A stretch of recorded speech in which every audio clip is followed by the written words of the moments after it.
Hello everyone.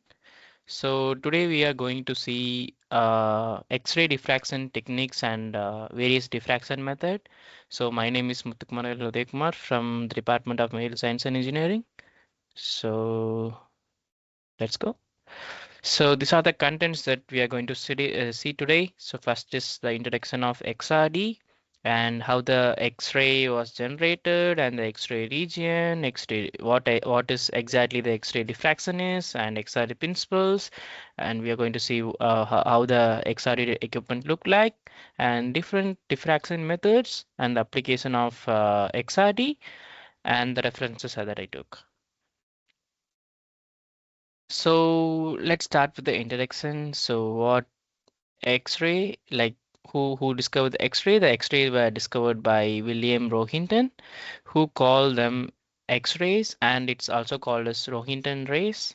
So the second X-ray diffraction was discovered by Max von Lord in 1912, which the method named after him that we are going to see in the future slides. The X-ray are electromagnetic radiation where the wavelength in the range of 0.1 to 100 Armstrong. So the wavelength will be too small as compared to other different type of spectrum. So the X-rays were used in diffraction experiments have typical wavelength of 0.5 to 1.8 Armstrong. So this is a pictorial example of how X-rays are made.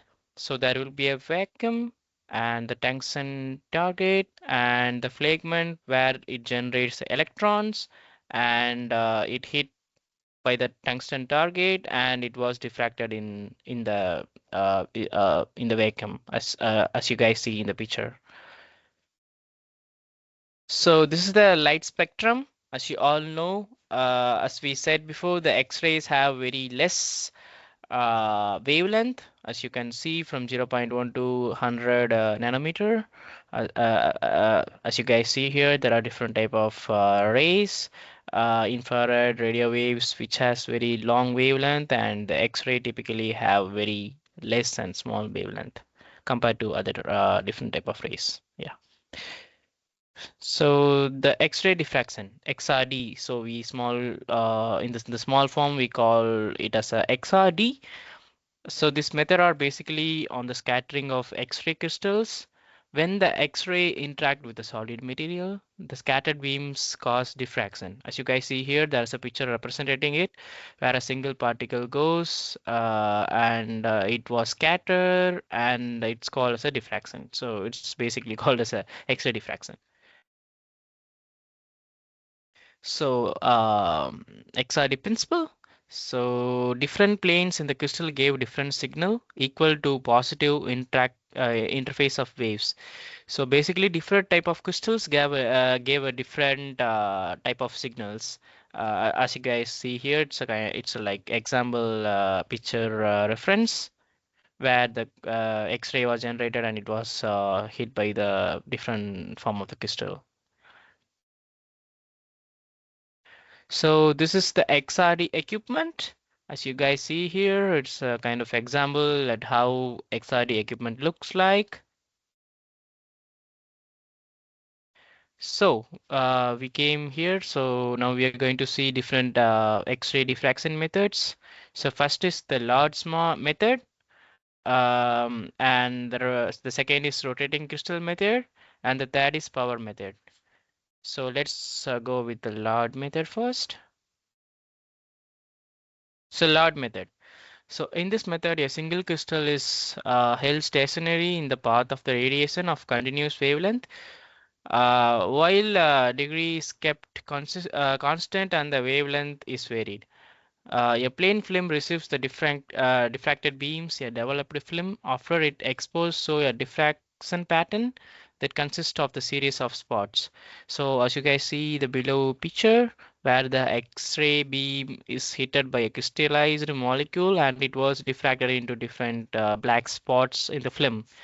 So there is a simple picture represented below, so you can see there. So LOD method further divided into two types. The first method is called transmission method, and the second method is called back reflection method. So that first we can see the transmission method. A beam of X-ray is passed through a crystal. After passing through the crystal, X-rays are diffracted and recorded on a photographic plate. As you guys see here, the X-ray has been generated and it was hit by the crystal, and the diffracted black spots have been seen by the photographic film. So this is a typical example where the X-ray beam passed through the crystal and it was diffracted into the photographic film. Here you can see different black spots. So it's a basic diffraction of X-ray beams. So the second is back reflection method. As you guys see here, the crystal was mounted to the gondolometer. It's like a circle mounting equipment, and the X-ray was shielded and it was hit by the crystal, and refracted X-rays are captured by the film, as you guys see here in the below picture. So the next is rotating crystal method. As it sounds, it was placed under a rotating crystal, like yeah, rotating box or something, and where the beam was hitted in the crystal, and the X-ray was diffracted into several places, as you guys see in the like black spots in the cylinder. So in this method, yeah, a single crystal is rotated about the fixed axis in the beam of monochromic. The angle is variable while the wavelength is kept constant. So as I said, there is a cylinder and it was rotated, and the upcoming X-ray source was heated and diffracted in different places while it is like in constant. The wavelength is constant. The variation of the angle due to rotation of the crystal brings different atomic planes in the crystal into position. And to record such reflections, a film is mounted on the cylindrical holder that is concentric with the rotating spindle. As you guys see, it was kept in a constant area. So that's we are talking about here. So the third is power method. So in this method, it's useful for samples that are difficult to obtain a single crystal form. The power method is used to determine the value of lattice parameters accurately. So as you guys see in the picture, so the X-ray source was hit by the sample and it was detected by the X-ray detector. So the angle here has been calculated. So that's something a simple picture represented below this um, method. So a sample of 100 of powered crystals shown that the diffraction beams from continuous cones. A circle of film is used to record the diffraction pattern. Each cone insists the film giving diffraction lines. The lines are seen as arcs on the film. So as you guys see here, it was seen like an arc after it got refracted. So you guys see in the above picture for a simple representation of this method. So the application of XRD method. So it was used to determine of crystal size and shape. It used to determine the particle size by spot counting method. And it used to crystallographic structure analysis, unit cell calculations for crystalline methods, and it used to identification of a single and multi-phase materials. So these are the references that I took to do this slide. So thank you for everyone. Thank you for listening this lecture. Thank you.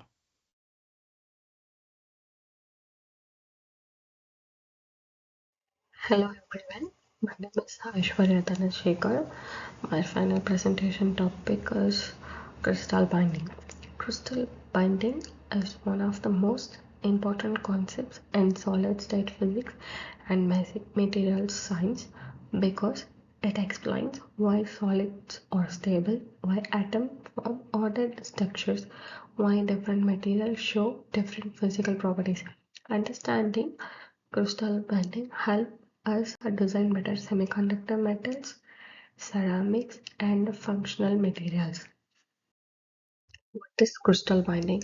Crystal binding refers to the forces that hold atoms together in a solid and arrange them in a long-range ordered structure called a crystal lattice. In solid, atoms are not randomly arranged. They form periodic and symmetric patterns because this arrangement minimizes energy. These binding forces determine structural stability, mechanical strength, thermal and electrical behavior. That is why crystal binding is a foundation topic for understanding material properties. Why atoms form crystals? Atoms form crystals because bonding leads to a lower and more stable energy state. Isolated atoms, higher energy. When atoms interact and energy decreases, periodic arrangement best force balance. Similar, for example, similar to how people prefer sitting comfortably rather than standing. Atoms prefer a low energy, stable arrangement. Therefore, crystal structures represent the minimum energy configuration of matter. Thermodynamic condition for stability. The stability of a solid is governed by Helmholtz free energy F equal to U minus Ts. U internal or bonding energy. S temperature. S entropy. At very low temperature, especially at K equal to 0 K, the entropy term becomes negligible. So stability depends only on minimizing internal energy, which directly links to crystal binding. Interatomic forces in crystal. Interatomic forces arise due to interactions between atomic nuclei and electrons. Two forces, attractive forces, electrostatic in nature, responsible for bond formation. Repulsive forces due to electron cloud overlap explained by Pauli exclusion principle prevent atoms from collapsing. The balance of these forces defines the equilibrium atomic spacing. Interatomic potential energy. This curve shows how potential energy changes with atomic separation. A large distance, negligible interactions, very short distance, strong repulsion, minimum point, stable equilibrium position. The depth of the minimum represents a bond strength, while the shape of the curve influences elasticity and thermal expansion. A cohesive energy. Cohesive energy is the energy required to separate a solid completely into free neutral atoms. Measures bond strength expressed in eV per atom. Higher cohesive energy, stronger bonding. It is a direct indicator of structural stability. Cohesive energy at T equal to 0K. At absolute zero, cohesive energy is defined as the energy difference between free atoms. Iron energy. Atoms bound in a crystal low energy. This energy represents the energy gained per atom when bonding occurs. Cohesive energy at infinite temperature. In real materials, cohesive energy also relates to melting, vaporization, sublimation. Temperature adds vibrational energy which slightly reduces effective bonding strength. Therefore, cohesive energy connects microscopic bonding with macroscopic thermal behavior. Physical significance of cohesive energy. Cohesive energy determines crystal stability, preferred lattice structure, resistance to thermal vibrations. The most stable crystal structure is the one with maximum cohesive energy.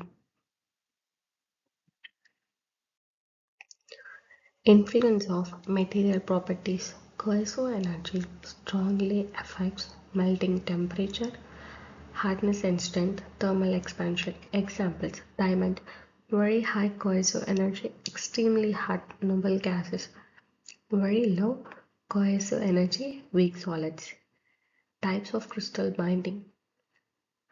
Crystal binding occurs through different bonding mechanisms: van der Waals, metallic, ionic, covalent. Each bonding type leads to different cohesive energies and material properties. Van der Waals London interaction. Van der Waals forces are weak attractive forces that occur between neutral atoms or molecules. Unlike ionic or covalent bonds, they do not involve the transfer or sharing of electrons. These forces arise due to temporary fluctuations in the electron cloud of an atom. At any instant, electrons may become unevenly distributed, creating a temporary dipole. This temporary dipole can then induce a dipole in a neighboring atom, leading to an attraction. Because these dipoles are instantaneous and short-lived, van der Waals forces are very weak in short range. Their strength decreases rapidly, with distance typically varying as 1 by r r6. Van der Waals interactions are dominant in noble gas solids such as neon, argon, krypton, and also in molecular crystals like CO2 and organic materials. And the typical bonding energy is very small, usually in the range of 0.01 to 0.1 electron volts per atom or molecules. As a result, materials held together by van der Waals forces has low melting points and are usually soft and especially compressible. However, although each interaction weak, the combined effect of many van der Waals interactions can still stabilize a solid, especially at low temperatures, where thermal motion is minimal. Therefore, van der Waals bonding plays a crucial role in understanding weakly bonded solid soft materials, molecular structures, even though it is much weaker ionic or covalent bonding.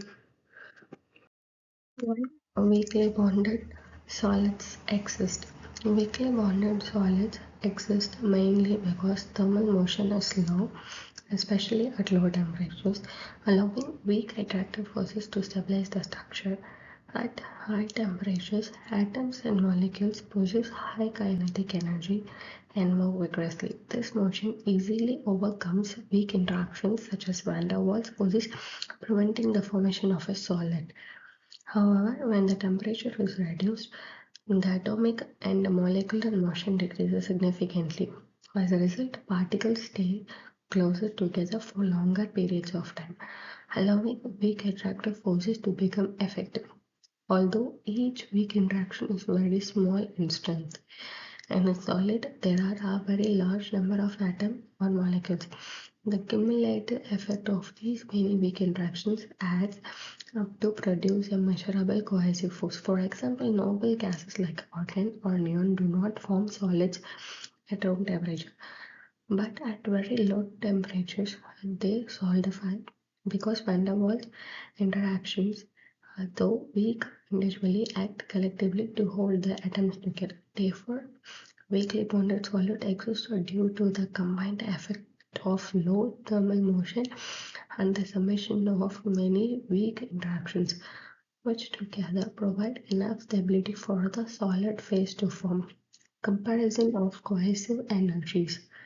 Different types of atomic bonding results in different cohesive energy values because the nature and strength of the interatomic forces are not the same. Van der Waals bondings have the lowest cohesive energy, typically in the range of 0.01 to 0.1 electron volts. These interactions arise from temporary dipoles and are very weak and short range. As a result, materials bonded by van der Waals forces having low melting points and are usually soft, such as noble gas solids and molecular crystals. Metallic bonding has a moderate cohesive energy, usually between 1 and 4 electron volts. In the metals, positively charged ions are held together by sea of delocalized electrons, which provides good electrical conductivity and mechanical ductility. This intermediate bonding strength gives metals moderate melting points and strength. Ionic bonding shows higher cohesive energy, typically in the range of 3 to 8 electron volts. This strong electrostatic attractions between oppositively charged ion results in hard and brittle solids, such as sodium chloride. Covalent bonding has the highest cohesive energy ranging from 4 to 10 electron volts. Here, atoms share electrons in a high directional manner, producing very strong bonds. Materials like a diamond exhibit extreme hardness and very high melting points. To conclude, crystal binding provides the fundamental explanation for why solids are stable and why atoms arrange themselves in ordered crystal structure. We have seen that crystals form because atoms seek a minimum energy state by becoming together and bonding. Atoms lower their total internal energy, which leads to the formation of a stable and periodic crystal lattices. The interatomic forces, including both attractive and repulsive interactions, determines the equilibrium spacing between atoms. This balance of forces between the final crystal structure and ensures mechanical stability. We also discussed cohesive energy, which serves as a quantitative measure of bond strength. Cohesive energy links atomic level bonding to macroscopic material properties such as melting point, hardness, thermal stability, and resistance to deformations. Finally, we learned that the type of bonding, whether van der Waals, metallic, ionic, or covalent, plays a crucial role in controlling the physical behavior of materials. Stronger bonding leads to the higher cohesive energy, greater strength, and higher melting temperatures, while weaker bonding results in softer materials with lower thermal stability. Thank you. Hello everyone, I am Padmapriya Murali. The topic of my presentation is crystal sculpture. My presentation topic will focus on unit cells, symmetry, lattices, and why these concepts matter in material science. Crystal sculpture describes how atoms are arranged in a solid in a regular and a repeating manner. This arrangement is not just a sculptural description, it plays a direct role in determining physical properties such as elastic strength, electrical conductivity, thermal transport, and optical behavior. Because of this strong sculpture property relationship, crystal sculpture is a foundational concept across material science, solid state physics, and physical chemistry.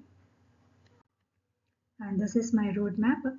I will start my distinguishing between crystalline and amorphous solids with emphasis on the idea of long range order.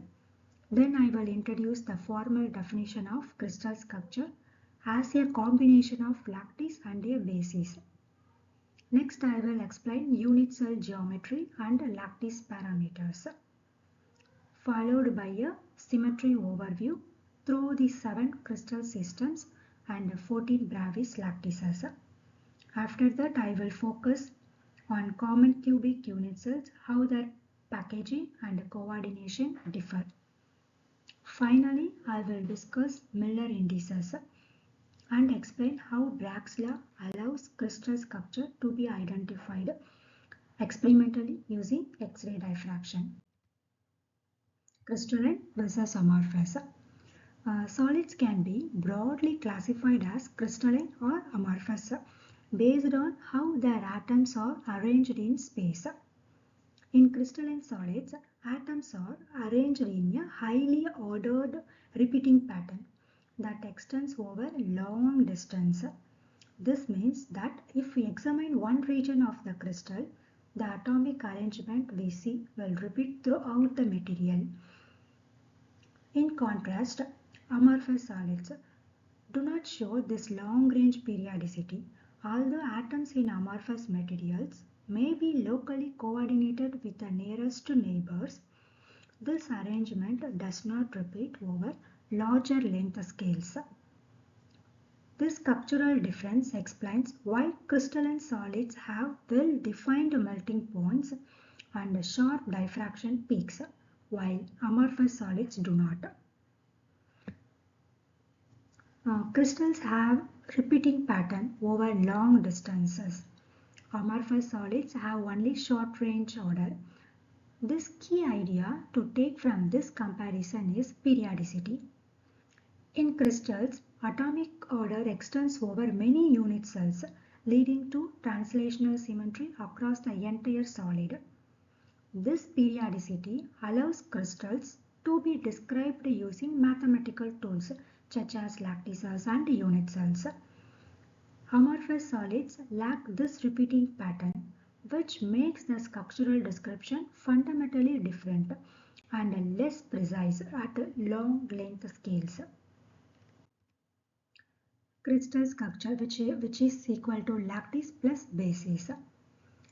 Crystal structure is formally defined as the combination of a lattice and basis. The lattice is an infinite periodic array of points that defines the geometry and the symmetry of repetition in space.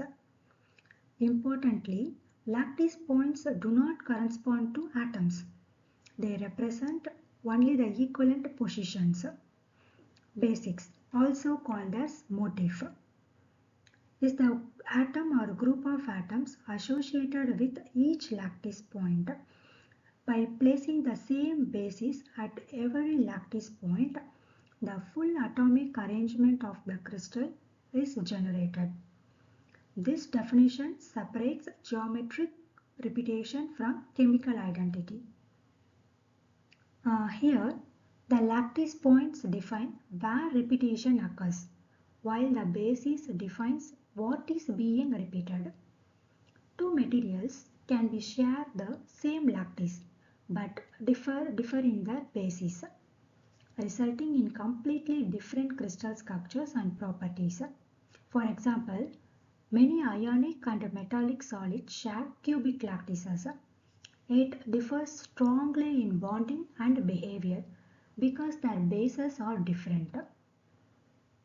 This highlights why both lattice and basis must be specified to fully describe a crystal. Next one, unit cell geometry. The unit cell is the smallest repeating building block that can reproduce the entire lattice through translation.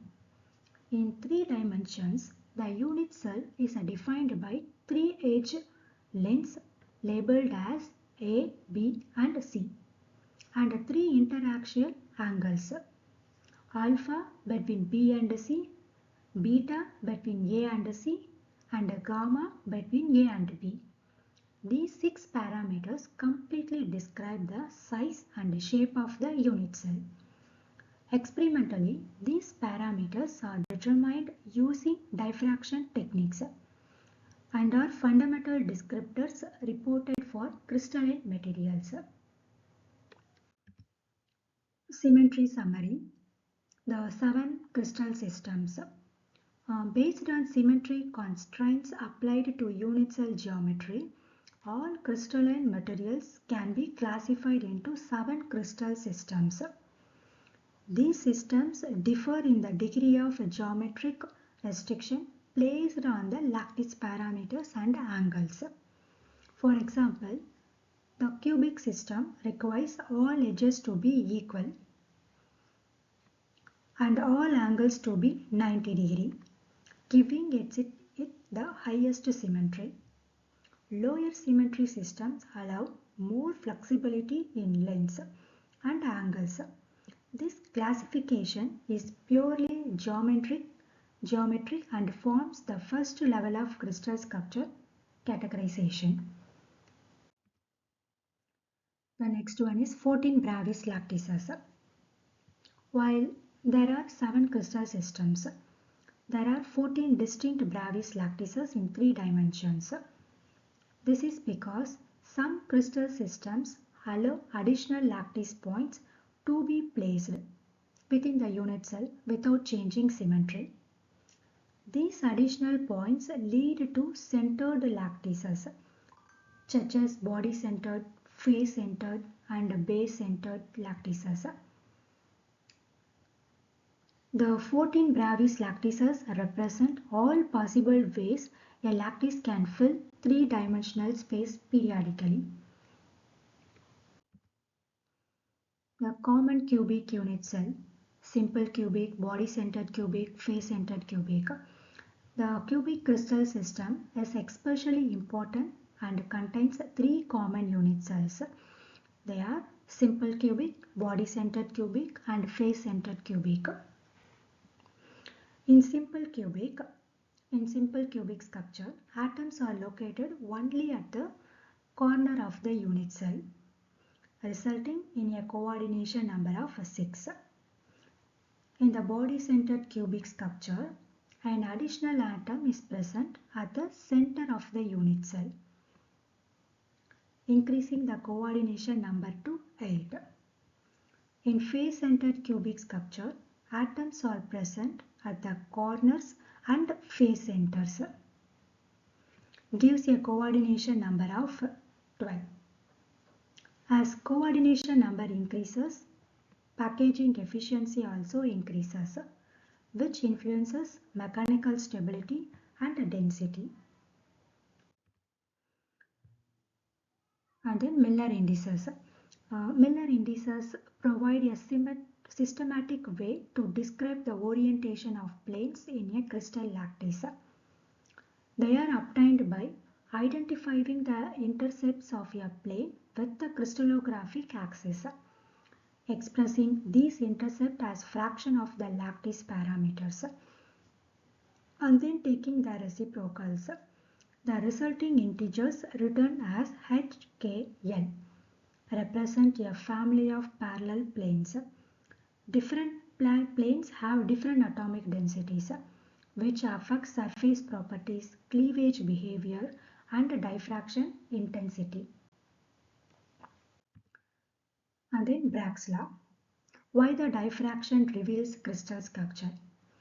The periodic arrangement of atoms in a crystal causes X-ray scattered from successive lattice planes to interfere constructively at specific angles. This condition is described by Bragg's law, which relates the X-ray wavelength, the spacing between lattice planes, and the diffraction angle. Each diffraction peak corresponds to a specific plane spacing distance of HKL. As a result, analyzing diffraction patterns allows lattice parameters and crystal structures to be determined experimentally. In Bragg's law, they use the formula n lambda equal to 2d sin theta. Conclusion. In conclusion, crystal sculpture describes the long-range periodic arrangement of atoms in crystalline solids. This sculpture is defined using lattices, bases, and unit cells, and also classified through symmetry into 7 crystal systems and 14 Bravis lattices. Miller indices and Bragg's law provide the experimental link between atomic structure and diffraction data. Together, these concepts form the foundation for understanding and analyzing crystalline materials.